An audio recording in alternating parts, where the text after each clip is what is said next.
নমস্কার, আজকে বানাবো ডিম ভাপা। তো আমি কয়েকটা ডিমকে নুন দিয়ে ভালো করে সেদ্ধ করে নিচ্ছি।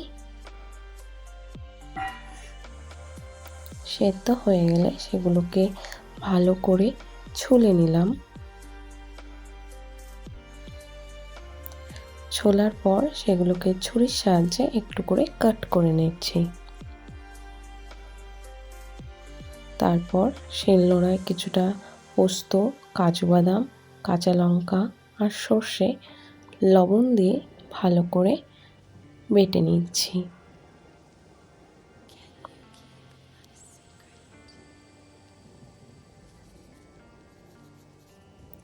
এবং বাটাটাকে শুকনো শুকনো বাটলাম।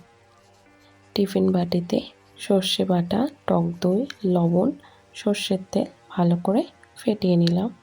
তারপর ডিমগুলোকে দিয়ে দিলাম। ভালো করে মিক্স করে নেওয়ার পর ওর মধ্যে কাঁচা পাকা লঙ্কা এবং সর্ষের তেল দিয়ে ভালো করে জলে 10 মিনিট মতন স্টিম করে নিলাম। স্টিম হয়ে গেল এবং আমাদের ইজি ডিম ভাপা তৈরি। গরম ভাতের সাথে সার্ভ করব। নমস্কার।